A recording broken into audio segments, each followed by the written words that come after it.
Carol and I have been married for 16 mostly wonderful years. We have a lovely 14-year-old daughter named Jenny. Initially, we wanted another child, but got involved with our jobs and were happy with Jenny. So, we decided against it.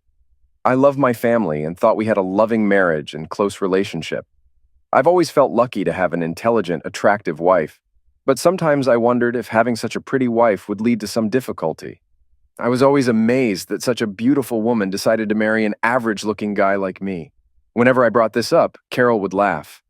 "I guess I just felt sorry for you, Mark," she'd say.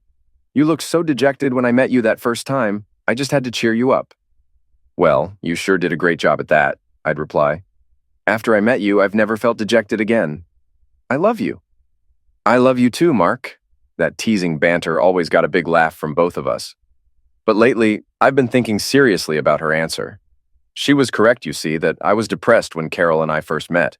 I had just broken up with my longtime girlfriend from college. Yeah, I was dumped. I cared for her a lot. When she wanted to break up, I was very down in the dumps. We'd been together for 3 years, and the breakup hit me hard. I found out later she met another guy from her hometown and wanted to pursue a relationship with him. There was no cheating involved, and she always said she had fun with me when we were together. But she was soon leaving the area to return home and didn't want to maintain a long-distance relationship. She said they hadn't had closeness, but she was interested and decided to break up before cheating on me. I respected her for being honest, although it still hurt. Before I met Carol, I finished college with an accounting degree, got a job right away, and started my career as a single man. I dated a few girls, but never met anyone I really cared for. My love life was infrequent. None of the women from work turned me on. I partied with some friends after work, but my career was my life, and in a couple of years, I was making pretty good money. It was by chance that I met my future wife. I was invited to a friend's house for a party. My friend Jim Simpson, who I'd known since my college partying days, and his wife Martha kept trying to set me up with some eligible females. It was at one of these house parties that I met Carol. She was introduced to me at the party, and we hit it off. Carol's a tall, vivacious, natural blonde with a pretty face and a slender but shapely figure. Jim pointed her out and said she, like me, had broken up with her boyfriend and was available. She was so pretty that I found that hard to believe.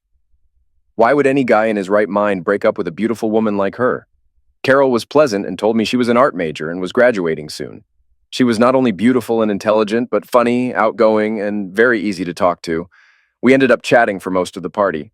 She agreed to meet me the next weekend, and we began dating. Soon we had closeness and became an item. Not long afterward, we were a couple. At first, Carol made it clear she was still dating other guys, but after a few months, we became exclusive. At least I was. It took her a little longer before I knew she had only eyes for me. I was already a CPA when I met Carol and established in my career. I think the fact that I was making good money and could afford to take Carol to places her previous boyfriends never could was a big factor in her decision to marry me. I know being financially stable was important to her, and when I showed her my new home, my sports car, and took her to nice restaurants, she was impressed.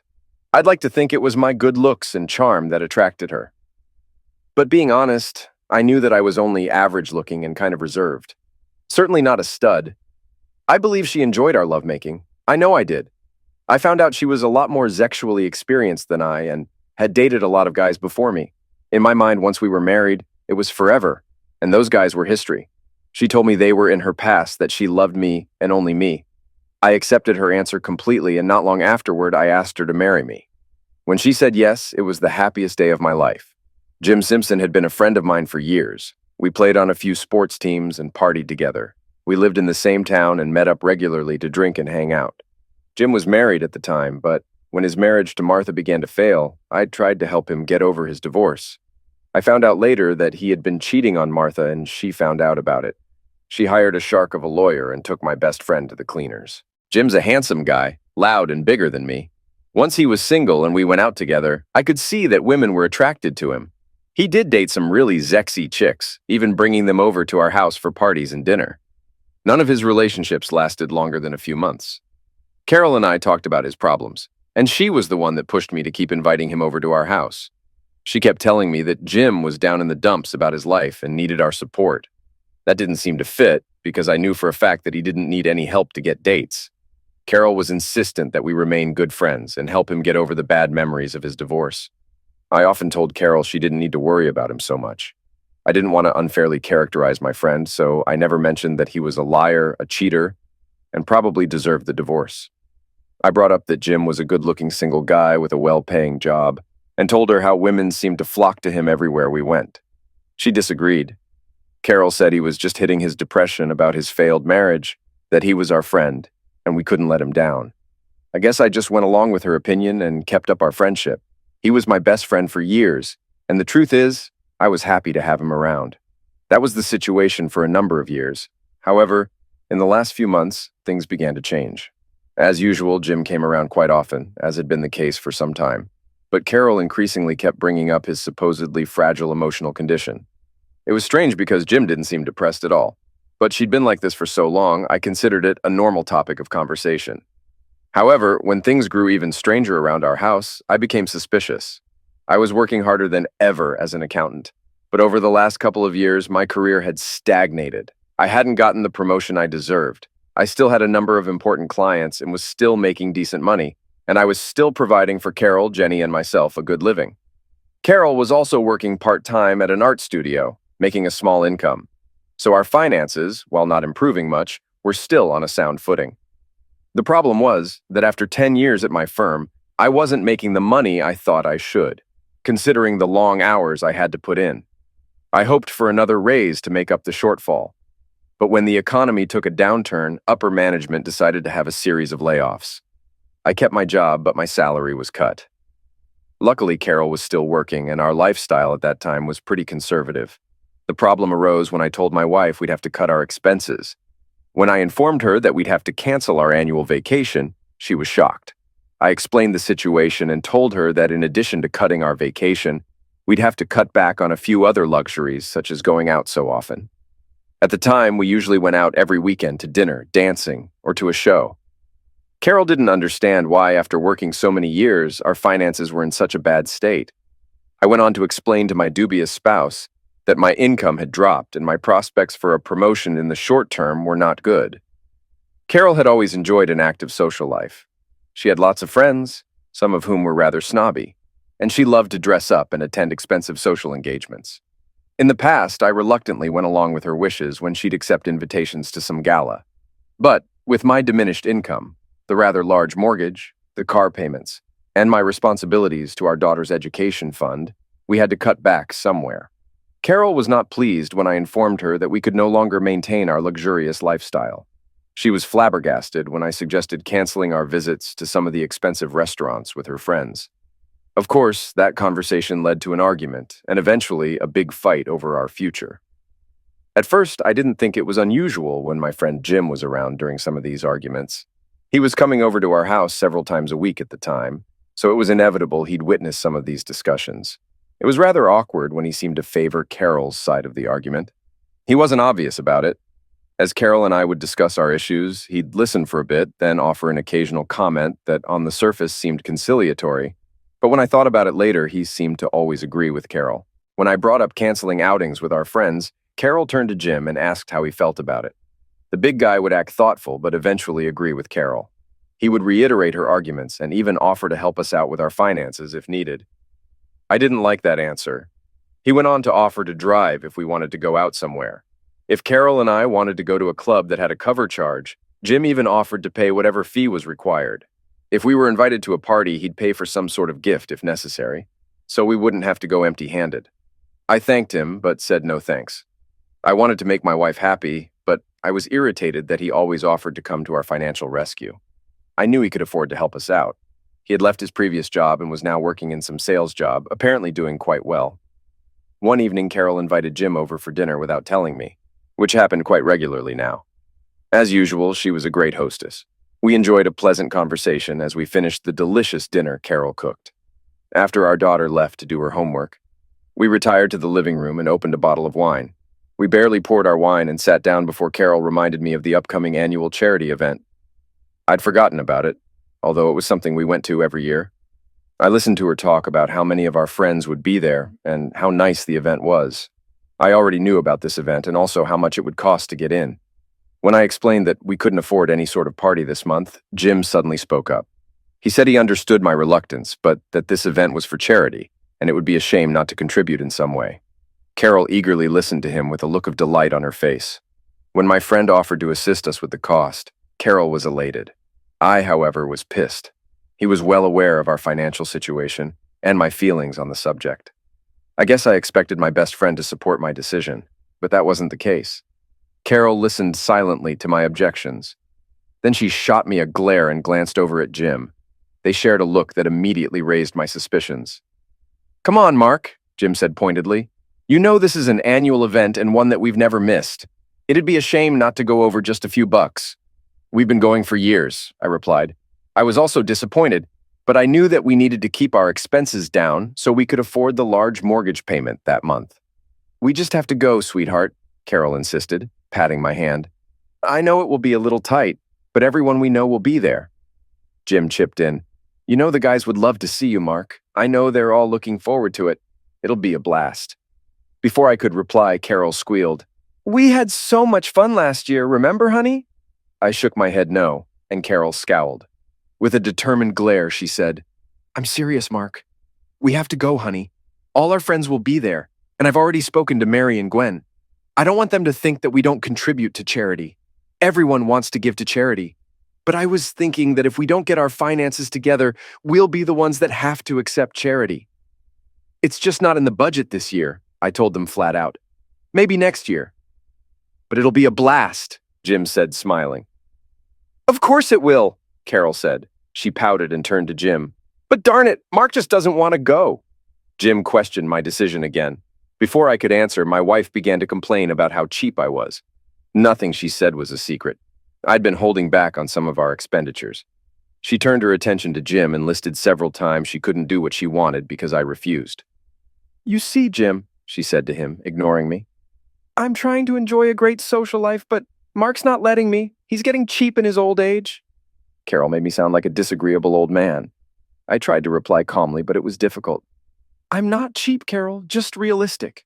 Despite what you think, we're in a bit of a slump.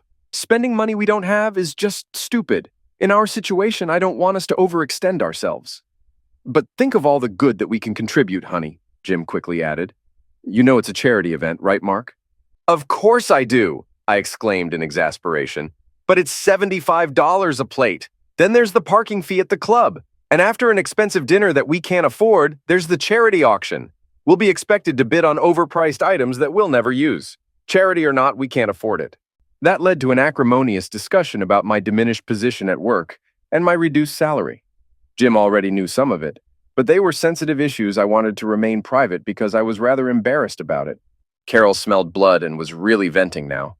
She complained openly to Jim about her disappointment with me and frustrations with her lifestyle. I didn't want her to divulge any of that stuff, but it was too late. I admitted we had to cut back expenses to make sure Jenny's education was taken care of, and we could make our mortgage payments.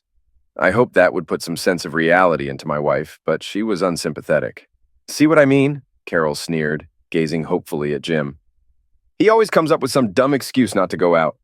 I was pissed. These two were openly ganging up on me, countering my arguments and totally dismissing my concerns.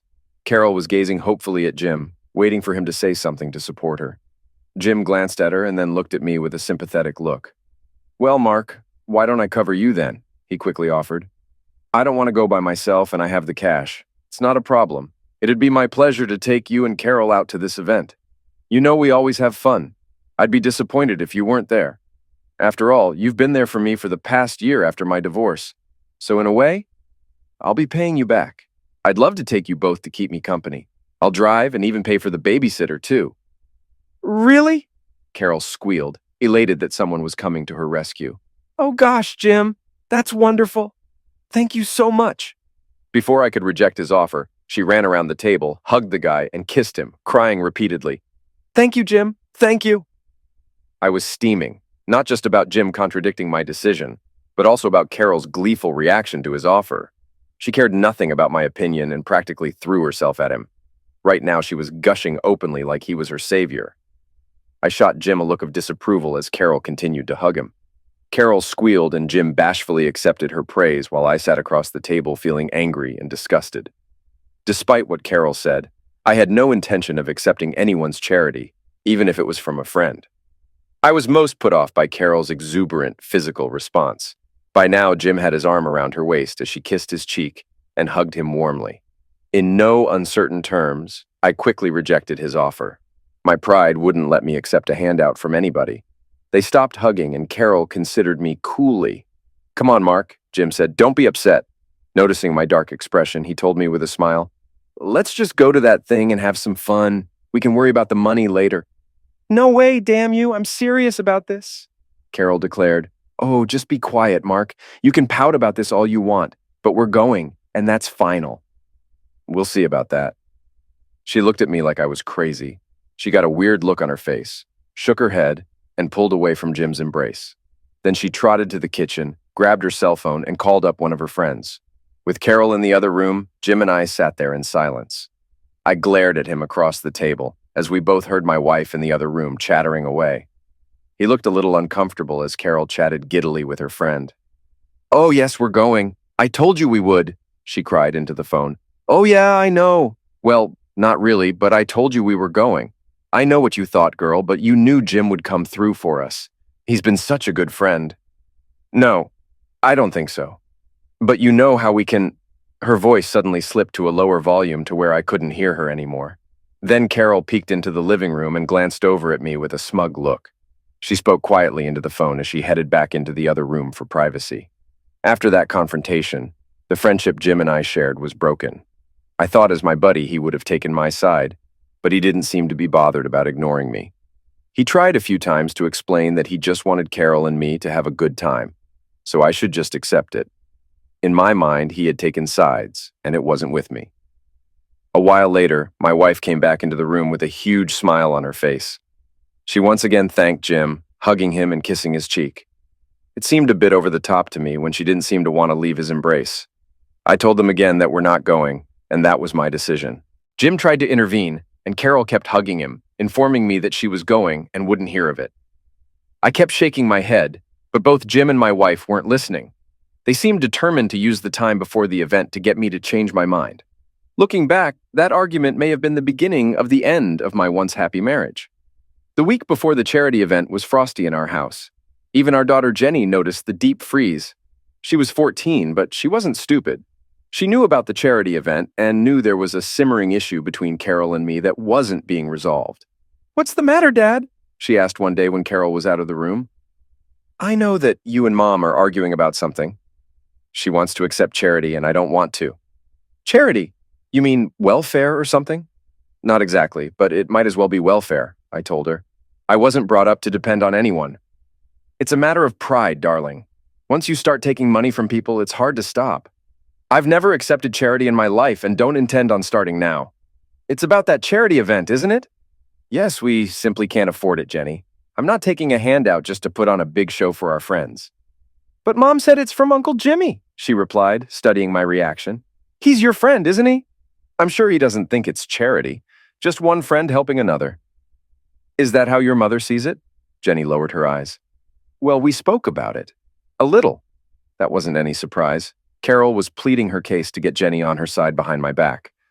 Knowing my clever wife was using my daughter to influence me pissed me off. "I'm sure your mom has told you all about it then," I said, holding my temper. "But no matter if it's from a friend or not, it's still charity. I don't want to raise you thinking that we are that hard up. My dad never accepted charity his whole life, and he had more problems than we do." "But Dad, it's just a party.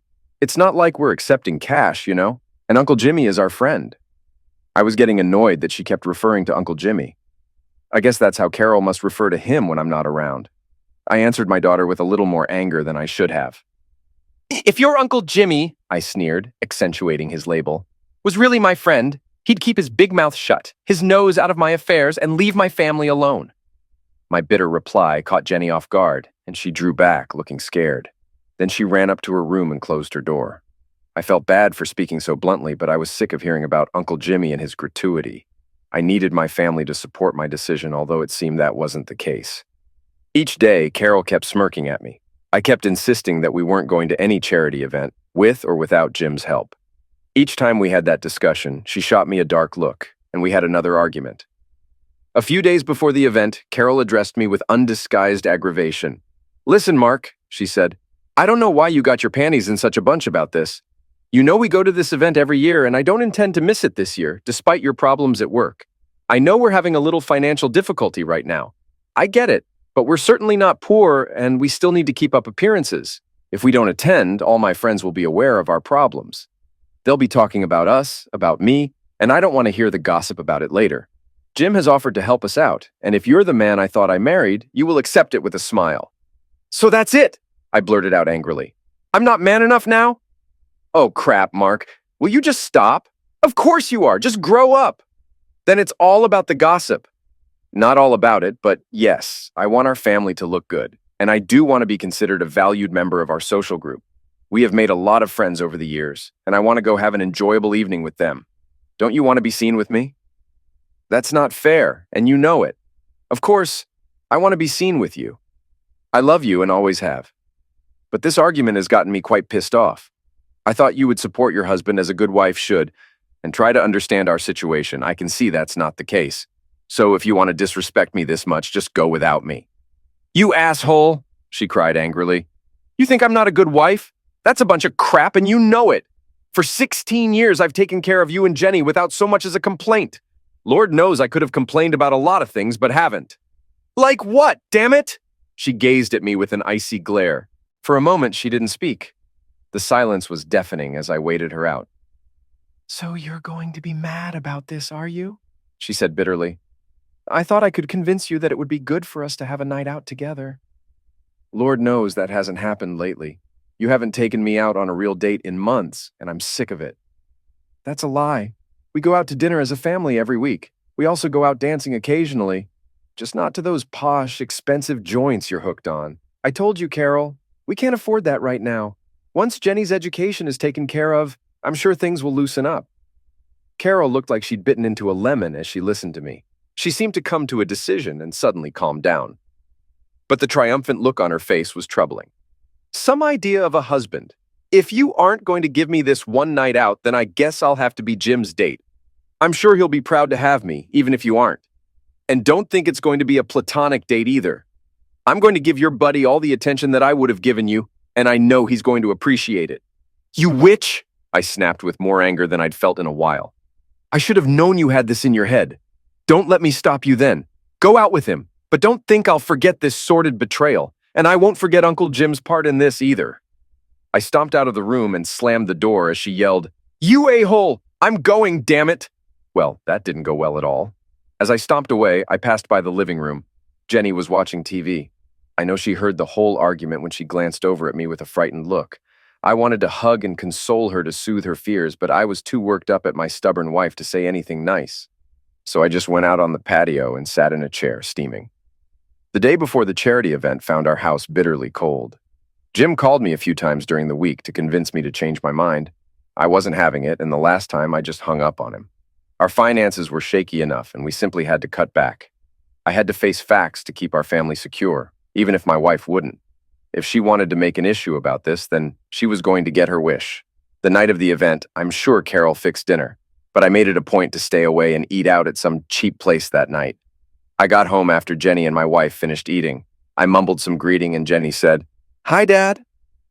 Carol didn't speak to me. She simply went into the bedroom and locked the door as she got ready for her date with Jim. To keep me from causing a scene, Carol decided to drive over to Jim's house and leave from there. When she came downstairs to leave, she made sure to strut around the living room, displaying her sexy attire. If I wasn't pissed off before, I was livid now.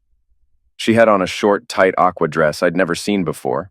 It was shockingly brief and displayed her curves like it was painted onto her slender body. Her long hair was flowing, her makeup was fixed, and the high heels she had on made her shapely legs look great. The charity event wasn't that high class, so I was astonished to see her so dressed up. Where'd you get that dress? Don't worry about it. Where'd she get the money to buy such an obviously expensive dress? But she wasn't going to tell me, so I kept quiet. Carol ignored me as she went to where Jenny was sitting in front of the TV, leaned down, and gave our daughter a kiss. Well, you look wonderful, Mom. You look like a movie star in that dress. Thanks, dear. Carol's smile disappeared as she glanced pointedly over at me. She told Jenny loud enough for me to hear, I know Uncle Jim will think so too. I just wish everybody felt the same way. Of course, that comment was directed at me, and I was furious. Unlike when we went out, Carol never looked as good on any of our dates. But for Uncle Jim, she went all out. I could see this was going to be an issue. I just looked at her with disgust and walked out of the room. I wanted her to know I was angry, and she definitely knew it. "Goodbye, Jenny," Carol said, walking to the door, speaking to my daughter and ignoring me. "I may be out late, honey, so don't wait up." She walked out the door and didn't look back. Jenny saw my dismal look and shot me a look of pure pity, which again pissed me off.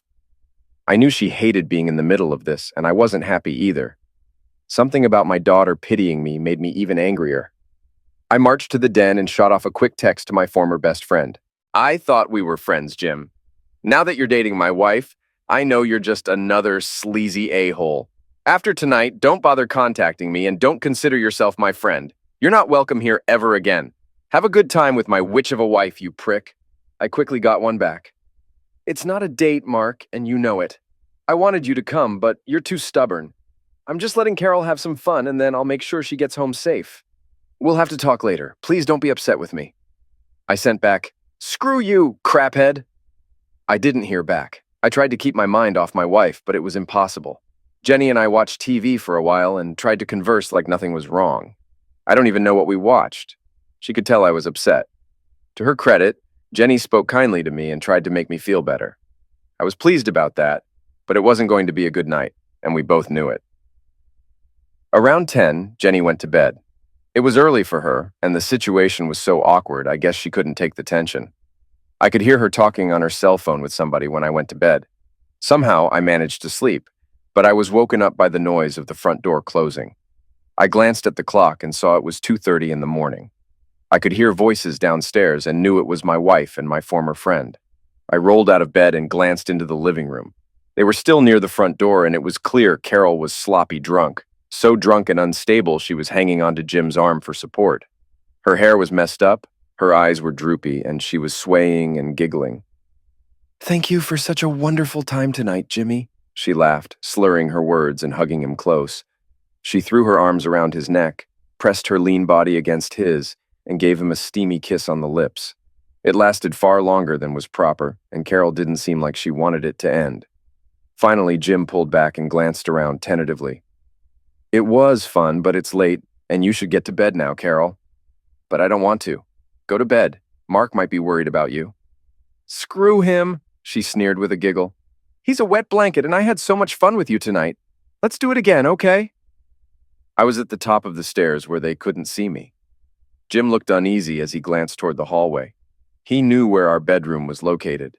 He couldn't see me, but he was probably wondering if I was listening to them. "Let's not talk about that now," he told her. "Go get a shower, get some sleep, and try to make up with your husband." "Screw that a-hole," she slurred and again fell into his arms. "Why don't you stay and have a drink with me?" "It's not that late, honey." "No, I don't think that's such a great idea." "Oh, come on," she murmured, and pulled his head down for a kiss. This time, Carol French kissed him for a bit before he pushed her away. "Please, Carol." "I'm trying to keep us out of trouble," he chuckled. "You're making that real hard right now?" I was already pissed, but I was dumbfounded when I saw her hand move between them and clutch his tool through his trousers. "I can tell you're hard and big, too," she giggled merrily. "In fact, I've known you were quite big every time we danced together. Come on, don't go yet." Jim was smirking but pulled her hand off his tool and said, "You better stop." "Come on, Jim. I can tell you want to stay. Let's go to the sofa and let me show you how much I appreciate all the attention you showed me tonight." "No, I'm serious, Carol," Jim said, looking more worried. "I know you're a beautiful woman, and I'm horny, sure, but I don't want to cause any more trouble with Mark. We are friends, you know." "And you're my friend, too," Carol slurred with her hand back on his crotch. "Mark's asleep, and he doesn't give a crap about me. I want you to be my special friend, Jim. Please come and stay for a little while." I couldn't take any more of this crap. I stepped into the room with a look of hate on my face. "Yeah, Jim," I said curtly, startling them both. "Why don't you be Carol's special friend, you a-hole?" Jim and Carol both jumped at my presence. In a sarcastic tone, I continued, "Why don't you stay for a little while and screw my cheap, drunk 403 of a wife? After such a nice date, I'm sure she'll love that." Jim's eyes widened and his face fell. He pushed my wife away and Carol gazed at me with bloodshot eyes, trying to focus. It took a moment for her to regain her composure and sober up a little. "Listen, Mark," Jim started to say. "No, you listen, you crap face. I can see now just how much of a special friend you were to my wife. So just screw her. Take her over to the sofa and give the filthy 403 what she wants." Jim shook his head sadly and turned to leave. Carol cried, "No," grabbed his arm and pulled him back. "Just shut up, Mark. Jim was nice to me all night and he doesn't deserve this." "Then give him what he deserves, witch," I cried. "You want his big hard meat, so go for it, you cheating 403. "Damn you, a-hole!" Carol screamed. Her face was red as a beet. Jim just wanted to crawl in a hole. "Listen, Mark," Jim said apologetically. "I know you're upset about tonight and all, but we did have a great time and nothing happened." "I have your word on that, right, craphead?" I sneered. "I'm sure I can trust you." "Yeah, nothing happened. I know this looks bad." "Why, Uncle Jim?" I asked angrily. "Why does it look bad? Because my 403 is trying to give you a job and maybe a job for being so nice. Or because she's taking you over to the sofa to enjoy Zex. Is that it, Uncle Jim?" Jim looked at Carol, then at me. He shook his head and headed for the front door to make his escape. On the way, he said to me, "No, Mark, listen, I gotta go." He told my drunk wife, "I better go now, Carol. I'll help you get your car later if you want." I think he was going to say more, but saw my glare. Instead, he twisted away from Carol's grasp and hustled out the front door. As it closed behind him, Carol seemed to deflate. She looked drunk and dejected as she stumbled into the kitchen to get some water, probably to sober up. I left her there by herself and trudged back to bed. My marriage was no longer on solid ground. Carol woke up on the sofa. She never made it upstairs, and I found her lying there the next morning, sprawled out in her new dress. I tried to hold in my anger as I helped her up to the bedroom and flopped her onto the bed. I didn't undress her and left her lying in that tight, obviously expensive aqua dress. I did take off her high heels and pulled a cover over her. Carol slept until the late afternoon, painfully hungover, and I could understand why after watching her drunken performance last night. I was angry as hell that she just threw herself at Jim, but decided not to act like I was. I wanted to see how she would play it before tipping my hand. I knew our relationship had been off for quite a while. The argument about the charity event was just the latest disagreement. It was, however, the biggest argument we had ever had. Carol finally made it up for dinner and looked like crap. We didn't speak because she didn't want to. I just kept silent, determined to make her bring up her disgusting behavior. She slept in the guest room, and the rest of the weekend, we tiptoed around each other. She was so drunk, I'm not sure Carol even remembered much about that night. She's not a drinker, so whatever she consumed that night probably had her nearly blacking out.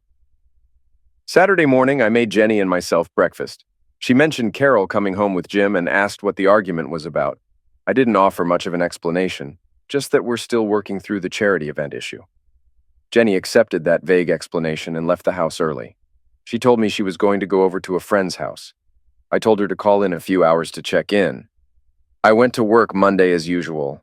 Carol took a while to recover and didn't go to work until Wednesday. We didn't speak about that night until the middle of the next week. I think it took her that long to clear her head from all the alcohol she drank. She acted embarrassed when she tried to apologize for her behavior. I was still too angry to accept any apology. I let her tell me that she was sorry, then spun around and left her standing there. That pissed her off, but I didn't care anymore. Jim called me a couple of times. I ignored his calls and let them go to voicemail. I listened as he apologized about how that night turned out and that he wanted to talk about it. He wanted to meet me, but I never responded. I'm sure he wanted to soften the guilt he felt for betraying me. I didn't give a crap about him anymore. As far as I was concerned, our friendship was over.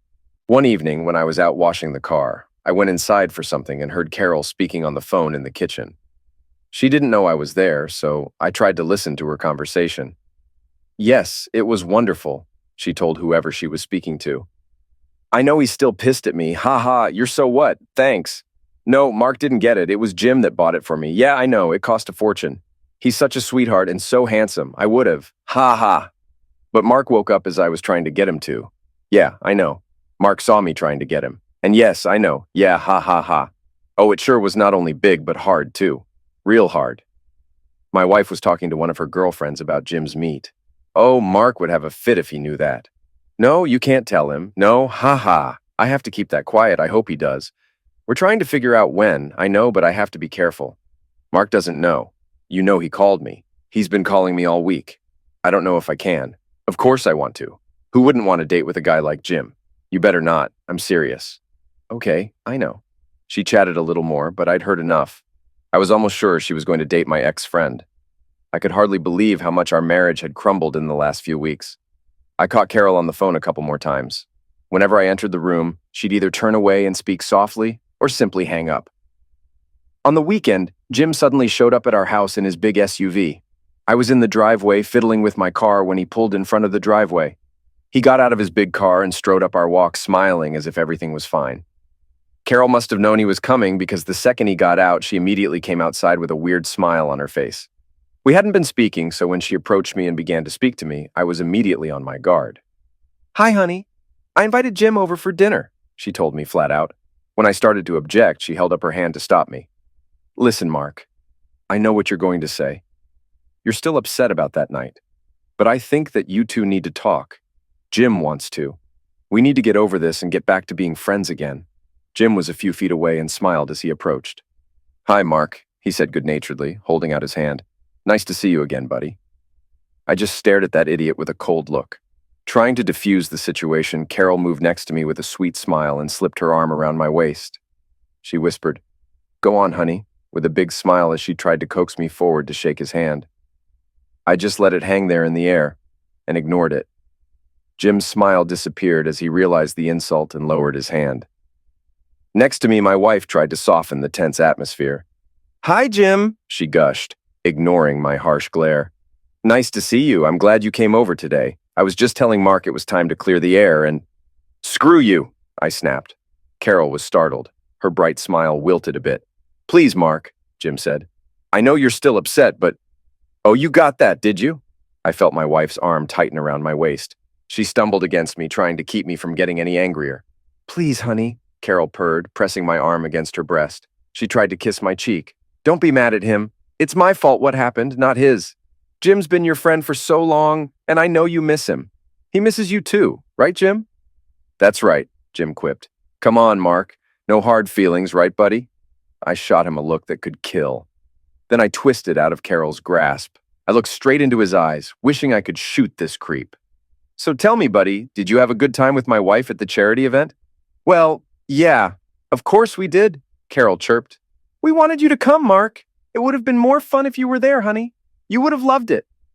She hadn't spoken to me in nearly a week, and now she was acting all sweet and innocent. I didn't believe her for a second. Jim gazed at me tentatively, and I looked right back in his eyes. "So, did you guys dance together?" I asked him. "Huh? Well, yeah. Everyone was dancing and all. Of course." Carol moved next to me again and slipped her arm around me. With a sugary, sweet smile frozen on her face, she said, "Of course we danced, Mark. Everyone was dancing and having a great time. Like I said, you would have loved it if you had come." I ignored my wife's irritating chatter and kept my attention on Jim. "So you danced, huh? Did you dance the slow songs, Jim, old buddy? Hold Carol in your arms? Feel her tits against your chest in that skimpy dress she had on?" His face twisted into a strange grimace. He was uncomfortable, perplexed by these probing questions. "No, nothing like that, Mark," he replied innocently. "Just, dancing and having a good time. Nothing inappropriate." I glared at his face for a moment longer. Then I pushed Carol away, so she was next to him and turned my attention to her. "And you, my dear, honest wife," I sneered. "Was it all just some casual, friendly dancing like Jim said? Just two friends engaged in some platonic activity. Nothing inappropriate, right?" "Of course not, Mark," she blustered. "I'd never do anything to disrespect you, honey. You know that." I pulled out my cell phone and opened up a picture. A guy I knew was at the event with his wife. At my request, he sent me a few incriminating photos of my wife and the a-hole. I turned the phone so Carol could see it. It took my wife a moment to realize it was her and Jim dancing close at the charity event. Suddenly, the blood drained from her face, and her eyes bugged out. "So my faithful wife dancing like this with my dear old friend is just some platonic dancing, right, honey?" I snickered sarcastically as she gazed at the phone. Jim moved closer so he could see, and his face went dark. "Where did you get this?" he asked. It was a side shot of Carol and Jim on the dance floor. Couples were dancing all around them. Some were glancing with amusement at my wife and my former friend engaged in an intimate embrace. Jim's taller than me, and he towered over Carol. That didn't stop her from sliding her arms around his neck, pressing her lithe body against his, and Jim leaning down to kiss her on the lips. It was a still shot, so there was no way to know how long the kiss lasted. But to someone who didn't know them, it was very incriminating. Carol's face blanched as she saw how intimate their embrace was, not to mention the kiss. I heard Jim gulp, "Oh boy." I flipped to another picture and asked, "Carol, my dear, I guess you enjoyed the kiss by how you were gazing up into his eyes?" The next shot was closer, with only their upper bodies in view. Jim's hands were placed around her waist, and Carol was gazing up at him with adoration in her eyes. A couple next to them was watching with smiles on their faces. I flipped to another picture, and this one had them sitting in a booth. Jim's arm was around her shoulders, his hand hovering over her breast. Carol was leaning against his shoulder, her face turned up to his as if expecting another kiss. The last was a shot of them outside on a patio. They were hugging, with Carol making no effort to pull away. Jim was whispering something in her ear, and she was smiling up at him. The expressions on their faces were intimate, and the body language was clear. Carol's face turned beet red. "It's not what it looks like, Mark. I swear." Jim stepped back, looking embarrassed and uncomfortable. "Mark, I know this looks bad, but I promise nothing happened." Jim stepped back, looking embarrassed and uncomfortable. "Mark, I know this looks bad, but I promise nothing happened." I felt a white-hot fury boil over inside me, threatening to consume my every thought. The man I had considered my best friend standing there making feeble excuses while my wife, stood beside him, her face a mixture of guilt and defiance. I had reached my breaking point. "You promise nothing happened?" I repeated, my voice dangerously low. "You expect me to believe that after everything I've seen and heard?" Carol tried to step forward, her hand outstretched in a placating gesture. "Mark, please, let's just sit down and talk about this. We can—" "Shut up!" I roared, my voice echoing through the house. "I've heard enough of your lies!" I stormed to the drawer in the living room, my hands trembling with a mix of rage and adrenaline. I yanked it open and pulled out the old Magnum .44 that had been sitting there, forgotten for years. My fingers wrapped around the cold steel, the weight of it both grounding and terrifying. "Mark, what are you doing?" Carol's voice was a whisper, her eyes wide with fear as she took a step back. "Get on your knees," I commanded, my voice icy. "Both of you, now!" Jim's face turned ashen. "Mark, this isn't necessary. We can talk." "I said get on your knees," I shouted, pointing the Magnum at him. My heart pounded in my chest, each beat echoing in my ears like a war drum. Slowly, reluctantly, they both dropped to their knees, their eyes never leaving the Magnum in my hand. "Now," I said, my voice trembling with barely contained rage. "You're going to tell me everything, every single detail. And if you lie to me, so help me God, I will shoot you both." Carol started to cry, her shoulders shaking with sobs. Jim looked at her, then back at me, his eyes pleading. "Mark, it was just one night," Jim began, his voice shaking. "We were both drunk. It didn't mean anything." "One night?" I sneered. "You think that makes it better? Tell me everything. Now." Jim swallowed hard. "It started a few months ago. Carol was upset about the financial situation, and I guess I took advantage of that. We met a few times, just to talk at first, but then..." "Then what?" I demanded, my grip tightening on the Magnum. "We kissed," Carol whispered, her voice barely audible. "It was at one of the parties. I don't even know how it happened, but it did. And then we met up a few times after that." "How many times?" I asked, my voice cold. "3, she admitted, her eyes filled with tears. "I swear, Mark, it didn't mean anything. I was just so lonely and angry, and Jim was there." Jim looked at me, his eyes filled with regret. "I'm sorry, Mark. I never meant for it to go this far." I felt a cold, dark satisfaction at their confessions, but it did nothing to quell the storm inside me. I wanted to scare them, to make them feel the betrayal I had felt. But then, everything changed in an instant. Jim, perhaps thinking he could disarm me, suddenly stood up and lunged at me. It happened so fast I barely had time to react. Instinctively, I pulled the trigger. The Magnum was deafening in the confined space. Jim's body jerked violently, and he collapsed to the floor. Carol screamed, a sound that would haunt me forever. I stood there, staring at Jim's lifeless body, my mind struggling to process what had just happened. I hadn't meant to kill him.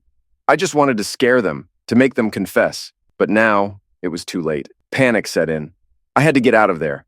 I couldn't face the consequences of what I had done. I turned to Carol, who was still sobbing hysterically. "Get up!" I ordered, my voice hollow. Get up and go to the bathroom. She looked at me, her eyes wide with terror. Mark, please! Do it! I shouted, and she scrambled to her feet, running to the bathroom. I followed her, my mind racing. I shoved her inside and quickly found some rope. I tied her hands and feet, ensuring she couldn't move or call for help, then locked the door, pocketing the key. She had no cell phone, nothing to contact anyone. The adrenaline coursing through my veins was the only thing keeping me moving. My fear was a living thing, clawing at my insides, but my anger was stronger. The humiliation of being betrayed by my best friend and my wife fueled my actions. I knew what I was doing was dangerous, but I couldn't stop now. I had to escape. I ran back to the living room, my heart pounding. Jim's body lay there, a stark reminder of my irreversible mistake. I couldn't stay here. I had to run. Grabbing the Magnum, I hurried to the car and jumped in. My hands were shaking as I started the engine and peeled out of the driveway. I had only a few hours to reach the border. I knew I had to move fast. As I drove, I called my sister, who lived about an hour away. I needed to make sure Jenny was safe and out of the house before the police arrived. Hey, sis, I said, trying to keep my voice steady. I need a huge favor. Mark, what's wrong? You sound off. Can you take Jenny for a day? Something came up and I can't explain right now. It's really important. Of course, but please just do this for me. I'll explain everything later. Just pick her up as soon as you can. All right, Mark, I'll be there in an hour. I hung up, my heart breaking at the thought of what I was about to do. I called Jenny next. Hey, Dad, she answered, her voice cheerful. What's up? Jenny, I said, my voice breaking. I need you to know that I love you, more than anything in this world. Whatever happens, remember that. Dad, what's wrong? You sound weird. I have to go away for a while, I said, tears streaming down my face. I can't explain now, but know that I love you and I'm doing this for you. Dad, you're scaring me. What's going on? Just promise me you'll be strong, Jenny. I have to go. Goodbye. I hung up, my heart breaking at the thought of leaving her behind, but I had no choice. I had to disappear. I drove through the night, my mind a whirlwind of fear and regret. The adrenaline was still pumping, helping me focus on the task at hand.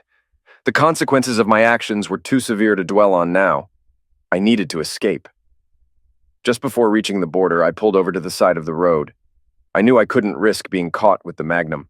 I found a secluded spot and buried it deep in the dirt, covering my tracks as best as I could. Satisfied, I got back in the car and continued towards the border. By the time I reached the Mexican border, dawn was breaking. I knew this was my last chance to cross undetected. With a deep breath, I drove through the checkpoint, praying they wouldn't stop me. Luck was on my side. I made it through without incident. Once I was in Mexico, I ditched the car, ensuring there were no traces left. I then found a payphone and made an anonymous call to the police, informing them about the situation at my house. My heart pounded as I spoke, knowing this call was the final tie to my old life. I traveled further south, using what little cash I had to stay under the radar. For the first few months, I lived in a state of constant paranoia. Every siren, every police officer, every unfamiliar face sent my heart racing. I moved from town to town, never staying in one place for too long. The fear of being caught was my constant companion, and I knew I had to stay vigilant. I adopted a new identity, becoming Carlos Alvarez, a quiet, unassuming man who kept to himself. I found work where I could, doing odd jobs and manual labor, anything that would keep me under the radar. My once comfortable life was now a distant memory, replaced by a harsh, uncertain existence. Despite the hardships, there were moments of peace. The beauty of the Mexican countryside provided a stark contrast to the turmoil inside me. I found solace in the simple things: a warm meal, a friendly smile, the sound of the ocean waves crashing against the shore. But the guilt never left me. It gnawed at me, a constant reminder of the life I had destroyed. I thought of Jenny every day, wondering how she was coping without me. I missed her more than I could bear, but I knew I could never go back. One day, while working at a small cantina in a coastal village, I saw a familiar face on the television screen behind the bar. My heart stopped as I realized it was me. The news report detailed the events of that fateful night, the manhunt that had followed, and the ongoing search for Mark Davis, the fugitive wanted for elimination. The bartender noticed my reaction and turned up the volume. I listened in horror as they described the scene of the crime, the evidence they had found, and the police's determination to bring me to justice. They showed photos of Jenny and Carol, urging anyone with information to come forward. I couldn't stay there any longer. I thanked the bartender, left a generous tip, and walked out into the bright sunlight, my mind racing. I had to keep moving. I couldn't afford to let my guard down. Over the next few years, I drifted from place to place, always looking over my shoulder. I changed my appearance, growing a beard and dyeing my hair. I learned to speak Spanish fluently, blending in with the locals as best I could. I made a few friends, but I never let anyone get too close. I found work in construction, fishing, and even as a handyman in a small resort town. The physical labor was grueling, but it kept me busy and gave me little time to dwell on my past. I sent money anonymously to Jenny whenever I could, hoping it would help her in some small way. A year after my escape, I decided to risk contacting Jenny. I had to know how she was, even if it was just for a moment. I found a secluded payphone and dialed the number, my heart pounding. "Hello?" Her voice was the same, yet different, older, more strained. "Jenny, it's me," I said, my voice trembling. "It's Dad." "Dad?" Her tone shifted instantly to anger. "Why did you do it? Why did you leave us?" "Jenny, I didn't have a choice. I had to go. I was protecting you." "Protecting me? You've ruined everything. Do you know what you've done to Mom? To me?" "I know, sweetheart. I'm so sorry. I never wanted any of this to happen. Don't call me that. You left us. You left me." Her words cut deep, and I struggled to hold back tears. "Jenny, I love you. Please understand, I had no choice. I hate you, Dad. You've ruined my life. I don't ever want to hear from you again." The line went dead. I stood there, the phone still pressed to my ear, my heart shattered. My actions had caused my daughter unimaginable pain. The weight of her words pressed down on me, and I realized the full extent of the trauma I had inflicted on her. My anger and need for revenge had cost me my family. I hung up the phone, my hands shaking. The fear of being caught was nothing compared to the anguish I felt at hearing Jenny's words. I had destroyed the one thing I had hoped to protect. One night, as I sat alone in a small, dimly lit bar, nursing a cold beer, a man approached me. He was tall, with a weathered face and piercing blue eyes. He looked like he had seen his fair share of trouble. "Mind if I join you?" he asked, his voice low and gravelly. I nodded, motioning to the empty seat across from me. He sat down and ordered a drink, studying me with an intensity that made me uneasy. "You look like a man who's seen some things," he said after a moment, his eyes never leaving mine. I shrugged, taking a sip of my beer. "We've all got our stories." He nodded, a faint smile playing at the corners of his mouth. "Indeed we do. What's yours?" I hesitated, the memories flooding back.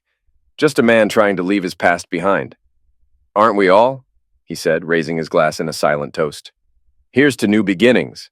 We clinked glasses, and I forced a smile, though my mind was elsewhere. I couldn't afford to let my guard down, not even for a moment. The next day, I packed my few belongings and left town. I couldn't shake the feeling that the man had recognized me, that he knew who I really was. I couldn't take any chances. As I traveled further south, I reflected on the choices that had led me here. I had acted out of anger and fear, but I had also done what I believed was necessary to protect my pride and serve justice. The guilt and regret would always be with me, but I had come to terms with my actions.